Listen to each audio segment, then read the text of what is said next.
Welcome to Alter Everything, a podcast about data science and analytics culture.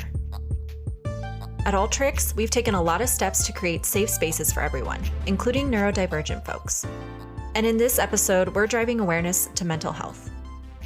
Sharita McClellan is the DEI manager at Alteryx, and she sat down with Alteryx ace Trayson Marks, Alteryx principal evangelist Joshua Burkow, and Steve Algren, distinguished software engineer also at Alteryx. Before we jump into it, please be advised that there is mention of self-harm in this episode, along with descriptions of mental illness, and listener discretion is advised. Please also note that the suicide prevention hotline number in the US is 1-800-273-8255, or you can dial 988. Let's get started. My name is Sharita McClellan, and I'm the Diversity, Equity, and Inclusion Manager here at Alteryx. I'm here today with three individuals to talk about a very interesting topic that sometimes gets avoided. It's personally important to me as a bio, foster, and adoptive parent. I've had children who have had bipolar disorder, ADHD, suicidal ideation, and have just had issues working through their trauma. So I'm very excited to be with the three individuals I have today to talk about this topic. Let's introduce them. Hi, my name is Trayson Marks. I am an Alteryx ace and a principal associate for data meaning. I've been using Alteryx for a long time, seven years. Really love it. Really love this community. I think my journey with mental health kind of parallels a lot of my journey with Alteryx, so I'm excited to be here and talk about it. Hi, everybody. My name is Joshua Burkow. I'm a principal evangelist here at Alteryx, and it's kind of the same as Trayson. Been using Alteryx a long time, going on 11 years. And mental health is kind of becoming a more prominent topic, especially for me in the sense that, I've been able to open up much more about it in the last year, 2 years than ever before. Hey all, I'm Steve Algren. I'm a distinguished software engineer at Alteryx, and I'm going on 10 years in July. I live in North Carolina and have way too many chickens and other dependents to talk about. I was diagnosed about 3 years ago with significant mental illness, and it means a lot to me, which is why I'm here today to talk with all you all. Awesome. Well, I'm very excited to have this conversation. So let's get started. It is quite difficult, or can be quite difficult, to be transparent when it comes to mental health. So can you each take a moment and let me know why you're willing to be transparent in this moment, why this is important to you? Yes, this is Joshua. I had to think about this a little bit because mental health really is this idea around your emotional, psychological, and social well-being and the state of being comfortable, right, in your own skin. And being diagnosed with ADHD, I have to, start to think about what that really means in the grand scheme of things. And then being transparent and more so authentic is really kind of important to me. I don't like not being authentic. So, being transparent when I come into situations where I just can't do that thing. There are things that my brain is not going to work the way that everybody else is. So, some of you will hear the term neurodiversity, which is that acceptance and that idea that it's normal behavior, that we all have brains that work differently. Yeah, I feel like for me, it's been a real journey the last couple of years. And part of my journey is realizing I have a real opportunity to make a difference in the community. Because of my diagnosis with bipolar disorder, there's a lot of people out there who are having a more difficult time than I do. And I feel like it's a chance for me to try to make a difference, not only in the company at Alteryx with our new ERGs that you run, Sharita, but also in the community at large by having discussions like this. And hopefully other people will come forward and realize that, hey, I am actually present and I'm part of this neurodiverse community, and we can all work together toward neuroacceptance, which is just believing who we all are and what we can do. I was diagnosed 5 years ago. Individually, it's super easy to talk about it with people because you read the room and you understand how people accept things, I guess. And I'm not like a super serious guy most of the time, so it's a super serious topic. So it's Josh and Steve asking me to do this. It's like, okay, it's finally time to do it, so we're here to talk about it, I guess. Well, we're glad you're here. Follow-up question for you all. How do you deal with the labeling? How do you deal with accepting that diagnosis once you've received it and some of the negative stigma that might come with it? For me, the diagnosis was a relief, actually, because I'd struggled with it for years. And it was like a 15-minute conversation with a psychiatrist. And he was like, oh, wait, you're probably bipolar. And I was like, oh, okay, cool. And then he's like, we're going to try you on some meds. And it just worked out. It was the easiest thing. Once I actually was able to get in and talk to somebody, it was like the easiest thing to do. So I don't know. Like I said it before, I'm not really a serious guy. Like and I think that stems from my family, and it's fun because I was in a mental hospital, and a week after I got out, my mom bought me this pin that says, "I hate being bipolar. It's awesome." And I was like, and it's still in the top of my car because it's really funny. I don't know. I'm pretty confident in most of my life, and I feel like that's just part of who I am. So it's easy to kind of walk with it. Yeah. I appreciate that word you used around relief. I finally, I hit a point where I realized I needed help, and I never asked for help before. So I made that appointment, and this 6-hour session with somebody who likes people like me and asking all these questions, and this moment of clarity where suddenly so much of my life just became clear, and it all started to make sense. And the stigma around is what's really interesting, because being in the software industry for 20 years, we've never had these conversations before. And I think now is a chance for me to break that mold of the stigma like we're doing here, and talk about it and embrace it and accept it, because we all have problems. The one word that comes to mind is liberation for me, because I can remember like it was yesterday. I was working as a contractor, and I was an adult. I was in my 30s. I knew better, but I wouldn't show up to work on time. Or I'd give a half-ass effort throughout the day. And it wasn't because, and this was kind of only realized later, it wasn't lack of effort. It was just like, I couldn't do it. I literally couldn't do it. And I got to a point where I was basically getting fired. I was on my last string. And luckily my wife was like, something's not right. And, the quintessential metaphor is I'm the duck on the water, right? I'm gliding on top, and everybody sees this, moving duck that's gracefully going through the water. But underneath, I'm whacking my legs like crazy. So once I went in, I remember sitting with the doctor and saying, hey, I got a laundry list of things. And they're like, you ever heard of ADHD? And kind of laughed. He's like, yeah, you check all the boxes. So it was this moment of liberation, because now the moment that you have something that you can charge after, I think like Tracy and I are and Steve as well, it's like we're pretty driven individuals. Like we want to get shit done and do stuff. From that moment, it was that pivot point where I could say, okay, now I can work on this thing and hopefully improve it in certain areas and forgive myself for the rest. Yeah. Yeah, I think I love everything you all said. It bothers me that there's such a negative stigma about it. If I go to someone and say, hey, I have cancer, I had cervical cancer, and nobody had this negative stigma. So how can we help you? What can we do? And so I think it's really important. I think conversations like this will help people stop having these assumptions, stop having this negative stigma, so we can move forward. And no one's going to treat you different if you have strep throat. We've just gone through a pandemic, and people aren't just outcasting everyone because of COVID. So I don't think we should treat this any different. So I want to kind of shift and talk about mental health when it comes to work and the importance of finding a safe space while you are at work. One thing I used to tell people prior to us all being at home is you spend more awake hours with the people you work with than you do with your loved ones at home. And so with that thought process, can you talk about how you have found safe places at work, if you found those safe places, and what it's been like and how you've been able to navigate those spaces? I'll just start off and say that in the past, I've never felt like I've had a safe place. Like I said earlier, 20 plus years, we've never talked about this. I've had two lives, and there's this piece at work that people see, which is the motivation, the getting things done and getting software across the line. Then there's the other piece, which is the low after the highs. And what I love about Alteryx and what I'm seeing now in the industry as a whole is over the last couple of years, we've got a lot of opportunity now to create these safe spaces. And the ERGs that we're creating, Josh is part of the veterans group, I'm starting something called alter.self, is to celebrate in the workplace who we are and talk about it and have these conversations and bring in speakers and give people places to meditate or places to pray during the day, like whatever they need. And I think that's a real symbol that as a culture, not just at work, but globally, I think we're becoming more accepting that we all have challenges.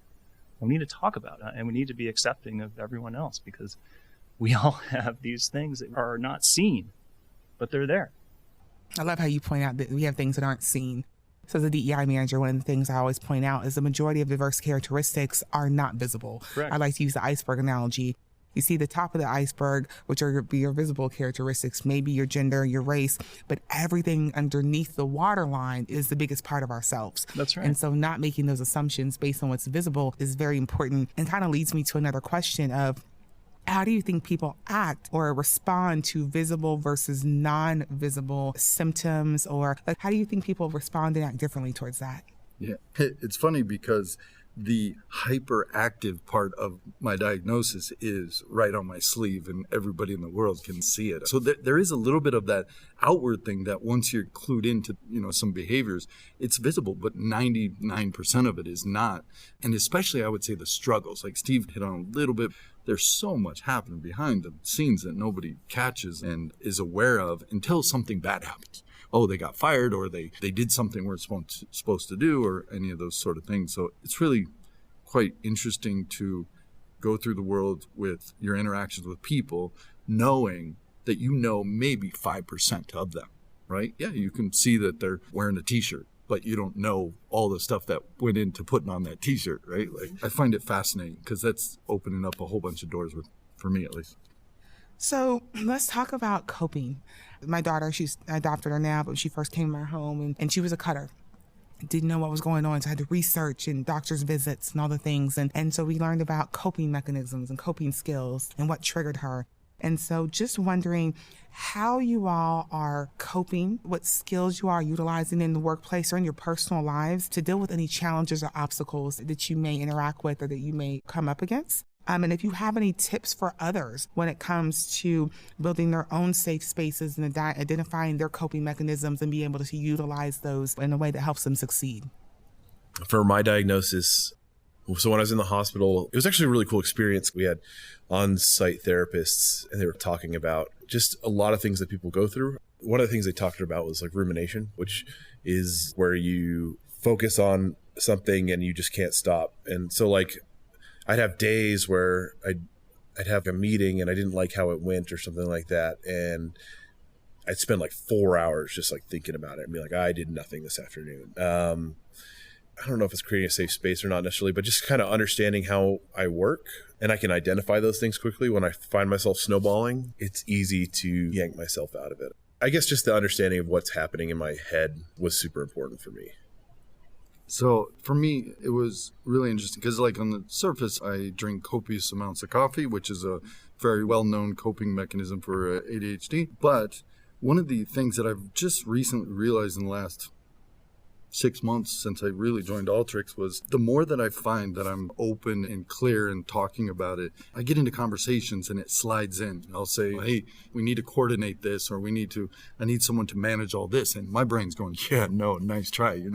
That's not your thing. So that's going on in my head. But now I'm starting to verbalize those things and letting those people know, hey, my brain doesn't work that way. We got to do something differently. And that's actually another code of liberation per se, because now the people that I'm talking to don't have to think they can take me for what I am good at and not try to force me into a box that I'm not going to do well with.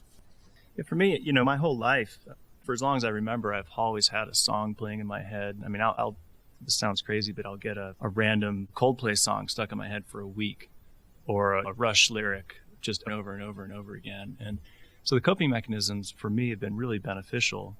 And starting my diagnosis, the recommendation from the psychiatrist was to go take what's called an MBSR class, which is mindfulness-based stress reduction. And you can think of it as distilled meditation best practices condensed into a short form, and it came out of UMass Medical. And it took me a month or two to meditate for a minute, which was such an amazing achievement in my life. It was really the first time I felt like my mind was clear for a minute. It was absolutely mind-blowing. And so that's been my biggest coping strategy, is just learning to try to be present. And when my mind does drift, just to accept it and let it come back to center. And just doing really simple practices. Like I started eating exclusively with chopsticks. And then when I learned that, I switched to my left hand so I could now focus more on eating more slowly. So just really simple techniques have helped me to rein in the chaos that is my mind. Like with a lot of ADHDers, many of us, not everybody in the same bucket, but we work on channels. This idea that like we're sitting in a room, it's fairly quiet, nobody's screaming, but I can hear and feel and see 10 different things going on all at the same time. And I think of them as channels because they're all coming in different modes, sound and all this, but I'm hyper aware of all those things every moment throughout the day. And that can both cause stress when I'm not like willfully letting channels go, or if I get in a highly stimulated environment, that can go overboard and I can go into a zone where I'm just wired up and not really productive, not really focused, not really good. But That one, I know we've talked about this before. I mean, the place I could get tons of work done is a place like an airport or an airplane, or I used to go to the rock climbing gym. It's like random noise. But if you're in a room with 5 or 10 people, I track every conversation. Like I can't historically, I couldn't go to a restaurant that had a TV in it because all I could hear was the television. And going back to the NBSR, I don't want to trivialize how easy it is. Obviously, there's also been a lot of basically weekly or biweekly therapy since just learning other coping mechanisms and strategies. But what I really like is I see benefit from these tiny little exercises. Instead of eating for 3 minutes, eat for 9 minutes, or left-handed chopsticking. The basics seem to be helping me a lot. It seems like each of you all have put in some work to learn yourselves, learn how your mind works and how you can individually function, process, and still be successful. The question I have is how, and if you do, how do you then almost teach or train those around you how then to understand that and how to work with you and how to communicate with you? So as a DEI manager, I always talk about how everyone's different. We all have diverse characteristics. So how my brain works is not the same as someone else's, same with my children, etc. We have to teach each other how to talk to one another. The way I may receive something isn't the same way you'll receive it. So I'm really big on communication, knowing my audience, making sure it lands correctly, right? So in a situation where you have a mental health diagnosis and there may be some symptoms of that and you may work differently and function differently, do you find yourself in a place of feeling like you need to communicate that and teach others how to work with you and how your brain works? And if so, how has that gone for you? Yeah, I'll jump in here just because this is probably the crux of being able to open up more so about ADHD is there are certain things that I need to have happen for me to be successful. And so part of it, mentally, you're thinking, oh, it's my problem. I don't need any of you to help me with my problem. But that's actually kind of false. If Steve comes to me, or you, Sharita, come to me, or my man here, like, come to me and say, hey, can you do 11 o'clock? Or can you do a meeting at 12 o'clock? Or, hey, I need you to be here at this moment in time. Can you do that? The first answer is like, hey, if you just tell me, I'm going to lose it. I'm not going to remember. I need you to get it on my calendar. So send me an invite. That's me telling someone else how to help me. The other way that I do it is, and if it's a task, if my boss or somebody comes in and says, hey, I need you to get this done by 12 o'clock, it has to go on my to-do list.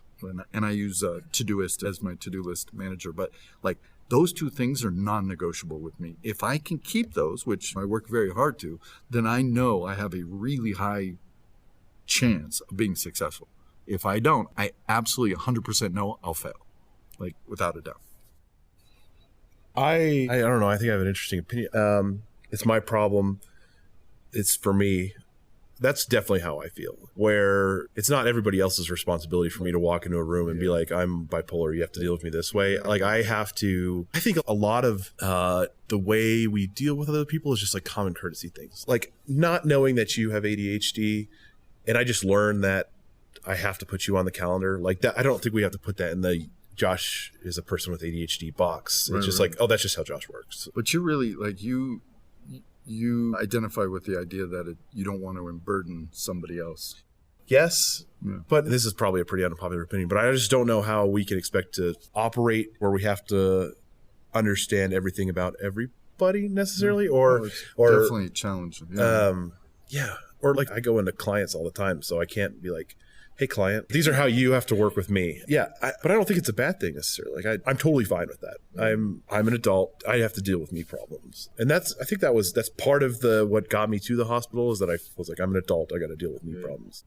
To your point, the way we function with people in a lot of places is common courtesy. I am a strong believer that it costs you nothing to be nice. And so I function in common courtesy, and I actually struggle when others don't. And I'm a strong believer in that everyone should help other people.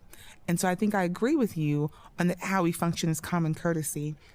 And the more I know about how you function, like I need to put something on Joshua's calendar, although lately he's been declining my invites, but I'm not going to say anything about that right now. Totally not. Totally. Maybe a little true. But then common courtesy for me is instead of pinging him, I'll just throw it on his calendar and he'll accept or decline and let me know. And so I agree with you with the common courtesy. I just want to know what that courtesy is for you. I just want to know what I can do because I like to be nice. Yeah. It's free. And I think we can all just work better together if we're nice. Yeah. And to that end, I mean, being nice, one of the things I picked up on is the language that people use.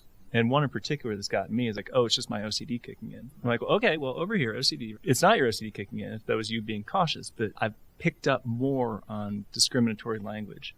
I think part of being nice is realizing that we're all supposed to be aware of this. But I think there are still phrases, especially around mental health, that we don't necessarily realize could be offensive to someone else. And I am 100% guilty of that. Prior to my lovely new career, my background's in accounting, and I used to print financial statements and hold them up to the light to make sure all the lines would line up, because we had to send them to investors. And my team would be like, why are you, because I'd make them reprint them if they were off. And they're like, why are you doing this? And I would say, it's just my OCD. I'm a little OCD about that. And then as I started to educate myself, I said, oh, that's offensive, because there are some people who are truly OCD and cannot move forward. Let me not belittle that situation. And so I have then stopped doing that. And if I hear someone else say it, maybe pull them to a side and say, hey, I used to say that too. If you don't have OCD, this is how that may come across. And so trying to educate from my mistakes that I made, but I am 100% guilty, or used to be guilty of that. Yeah, I think we all are. And that's really what neuroacceptance is, right? It's this idea that we can't see. And Trace, to your point, right, you're not going to walk into a room with a poster saying, hey, guess what, But if you walk into a room, or any of us walk into a room and say, I need a moment, or I'm going to step out, then neuroacceptance says, oh, okay, that's no problem. So I have a question, and thank you all so much for that dialogue. There's more than likely someone who's going to listen to this podcast who may be afraid to have those appointments with the doctors that you all referenced, had those conversations. Tracy, you mentioned you had a 15-minute conversation and the psychiatrist was like, hey, this is what you probably have. And you're like, oh, relief. Stephen, you mentioned a 6-hour conversation and it was great because there was someone who understood you. You mentioned, Joshua, a doctor saying, hey, you check all these boxes. And so for all of you all, it sounded like having that conversation, getting that diagnosis gave you some relief, because it was like, okay, now I know what to do. I know what's going on.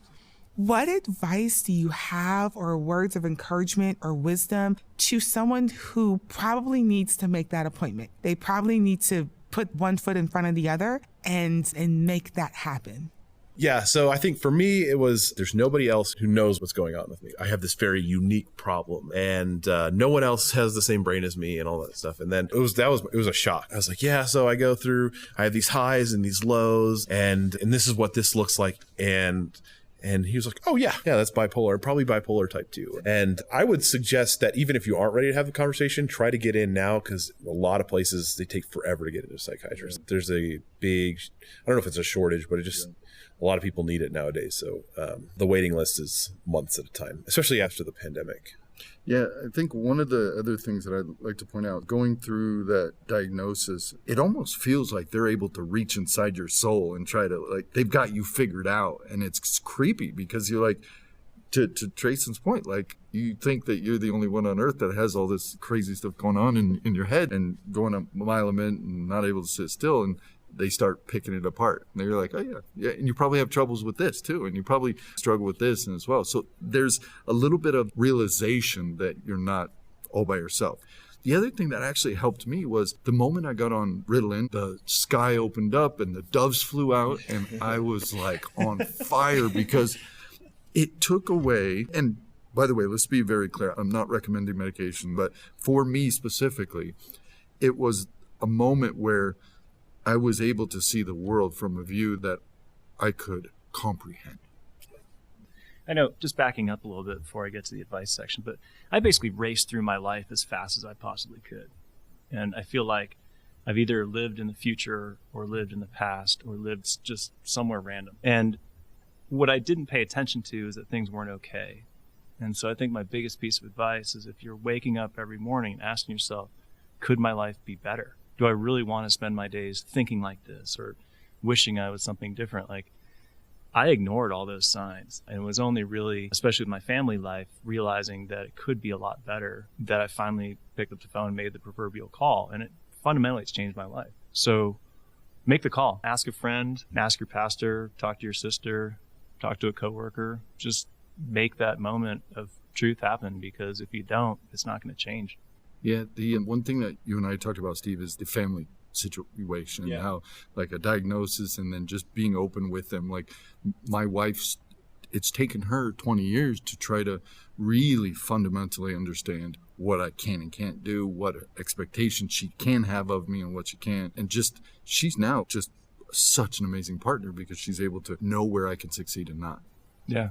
Same with I was going to say, I'm just fortunate that she's still with me. Quite truthfully, I hope she listens to this, but putting up with all my bullshit over the years, it's been brutal. And I recently, just a couple weeks ago, had a conversation with the kids, being fully transparent, like, this is the diagnosis, these are the medications I take, and so forth. And that's been really powerful because I have nothing to hide from them. But if I hadn't made that first call, I'd probably be alone and working every day. I don't know. Awesome. I really, really appreciate y'all sharing with us. I'm a big believer in that you have to have psychological safety in order for people to feel comfortable to share parts of themselves that aren't visible. And so what I'm hoping is you all have felt that, and which is why you all were open to having this conversation and this dialogue. I am certain that someone is going to hear this and it's going to be very powerful. In all actuality, I'm going to have my son listen to it as well. So I'm very appreciative of you all for this and have just felt honored to be able to participate in the conversation with you all. I am not someone who has been diagnosed with any kind of mental health diagnosis, but I've had so many children in my home that my perspective has been a little different, and being the supportive person, almost like you mentioned, like your partners, being that person and trying to walk through them with that. And it's not always easy, but you do that for people that you like, you love, you care about. So I'm happy to know you all have support as well.